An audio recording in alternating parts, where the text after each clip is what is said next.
নমস্কার কৃষ্ণপ্রেমী গুণী শ্রোতাজনেরা, আপনারা জানবেন দেহ আমাদের কাছে খুবই প্রিয়, কিন্তু তা নশ্বর। যে সকল বস্তুর নাশ আছে সেসবের প্রতি প্রথম থেকেই মায়া মমতা ত্যাগ করা উচিত। যদি প্রথম থেকেই মায়া মমতা ত্যাগ না করি তাহলে ভবিষ্যতে অনেক কষ্ট ভোগ করতে হবে। টাকা পয়সা, বিষয় সম্পত্তি, নাম যশ ইত্যাদিতে যদি আসক্তি থাকে আর মন যদি তাতে লিপ্ত থাকে তাহলে দুর্দশার অন্ত থাকে না। পরজন্মে সাপ অজগর হয়ে জন্মাতে হবে। ভূত প্রেত পিশাচ ইত্যাদি না জানি আরও কত কি হতে হবে। এই বিষয়ে এক সাধু বাবার কথা শুনেছিলাম।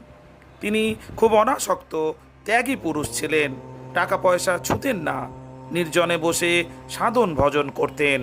এক ব্যক্তি তার খুব ভক্ত ছিল, সে তার খুব সেবা করত। প্রতিদিন সাধুর খাবার দাবার ঠিক সময়ে পৌঁছে দিত। কোনো কারণে তাকে একবার অন্যত্র যেতে হলো। যাবার আগে সে সাধু বাবাকে বলল, বাবা, আমাকে যে একটু বাইরে যেতে হবে। সাধু বাবা বললেন, বাছা, তুমি যাও, কিছু ভেবো না, আমার খাওয়া দাওয়ার ভাবনা তোমার অধীন নয়, তুমি যেতে পারো।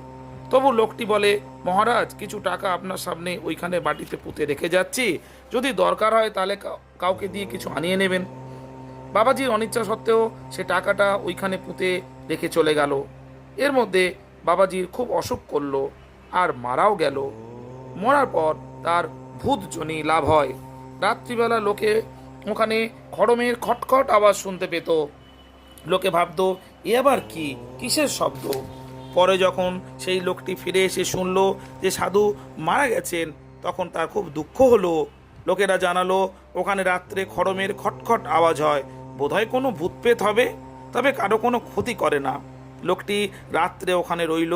সাধুকে উদ্দেশ্য করে প্রার্থনা করতে করতে সে দেখল সাধুটি তার সামনে দাঁড়িয়ে আছেন আর বলছেন, শোন বাবা, মরার সময় তোর ওই টাকাগুলোর দিকে আমার মন চলে গিয়েছিল, তাতে আমার এই দশা। এখন তুই ওই টাকাগুলো কোনো সৎ কাজে ব্যয় করে দে, তাহলে আমি মুক্তি পাই। সাধু টাকাটা নিজে ব্যবহার করেননি, কিন্তু টাকাটা আমার জন্য পড়ে আছে, এই ভাবনাতে তার এই দশা প্রাপ্তি। লোকটা ওখান থেকে টাকাটা তুলে নিয়ে সৎ কাজে দান করে দিল। তখন সাধুর গতি হলো। গুণী শ্রোতাজনেরা, অর্থ নয়, ভগবানকে স্মরণ করুন।